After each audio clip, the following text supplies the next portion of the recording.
इस वीडियो में हम लोग स्प्लिट फेज इंडक्शन मोटर के बारे में देखेंगे, किस तरह से जो स्प्लिट फेज इंडक्शन मोटर होती है वो वर्क करती है।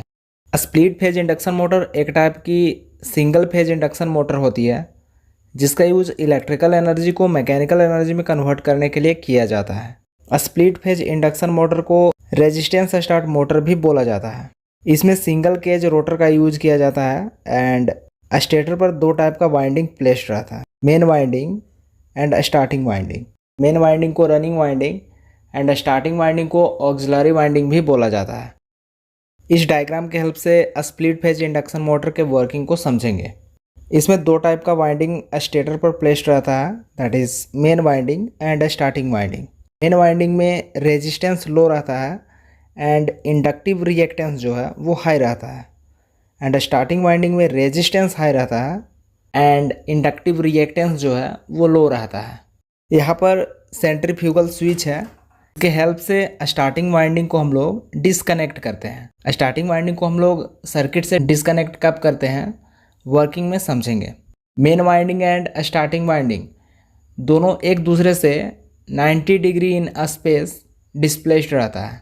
इसमें जो दोनों वाइंडिंग होता है वो एक दूसरे के साथ पैरेलल में कनेक्ट रहता है। सिंस इसके मेन वाइंडिंग में रेजिस्टेंस लो रहता है एंड इंडक्टिव रिएक्टेंस हाई रहता है, जबकि स्टार्टिंग वाइंडिंग में रेजिस्टेंस हाई रहता है एंड इंडक्टिव रिएक्टेंस लो रहता है। इस कंडीशन में जब सिंगल फेज एसी सप्लाई दोनों वाइंडिंग के अक्रॉस फ्लो करती है तो वहाँ पर फेज डिफरेंस क्रिएट होता है, and due two phase difference stator and rotor के गैप में रोटेटिंग मैग्नेटिक फील्ड प्रोड्यूस होती है। करंट का phase difference less than 90 degree होता है, पर इतना इनफ होता है कि रोटर को रोटेट करा सके, एंड रोटेटिंग मैग्नेटिक फील्ड जो है वो रोटर बार को कट करता है एंड रोटर के अक्रॉस भी मैग्नेटिक फील्ड प्रोड्यूस होती है, and due to interaction of both magnetic field rotor के ऊपर टेंजेंशियली टॉर्क एक्ट होता है एंड जो रोटर है वो रोटेट करने लगता है। जब रोटर का स्पीड अबाउट 70 to 80% तक पहुंचता है तो स्टार्टिंग वाइंडिंग को सेंट्रीफ्यूगल स्विच की हेल्प से डिस्कनेक्ट कर देते हैं, एंड जो रोटर है वो मेन वाइंडिंग के हेल्प से कंटिन्यू रोटेट करती है। At a starting time main winding और स्टार्टिंग वाइंडिंग दोनों में से किसी एक वाइंडिंग के टर्मिनल को अगर हम लोग चेंज कर देते हैं तो उस केस में मोटर का जो रोटर है वो अपोजिट डायरेक्शन में रोटेट करेगा। नाउ इसके फेजर डायग्राम को देखते हैं। रेफरेंस में सप्लाई वोल्टेज को लेंगे, that is V, and it is current in starting winding जो कि वोल्टेज से काफ़ी कम एंगल से लैग होगी due to high resistance in starting winding. Since main winding जो है वो हाईली इंडक्टिव होती है, इसलिए IM सप्लाई वोल्टेज V से लैग होगा बाय लेस देन 90 डिग्री। यहाँ पर IM एंड IS के बीच का जो एंगल है उसको अल्फ़ा बोलते हैं, एंड इसी अल्फ़ा एंगल के कारण रोटेटिंग मैग्नेटिक फील्ड डेवलप होती है।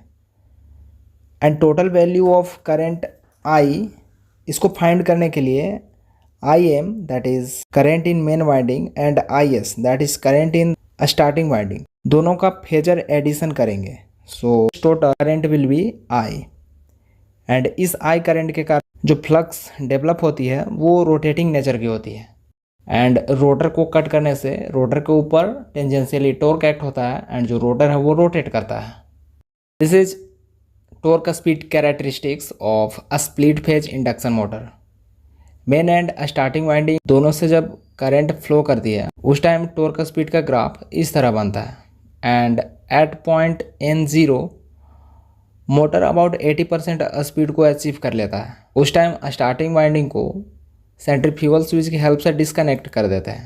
उसके बाद मोटर ओनली मेन वाइंडिंग के हेल्प से रोटेट करती है, एंड उस टाइम टॉर्क स्पीड ग्राफ जो है वो इस तरह बनता है। Application of a split phase induction motor. इस टाइप का मोटर चीप होता है and it is suitable for easily starting where the frequency of starting is limited.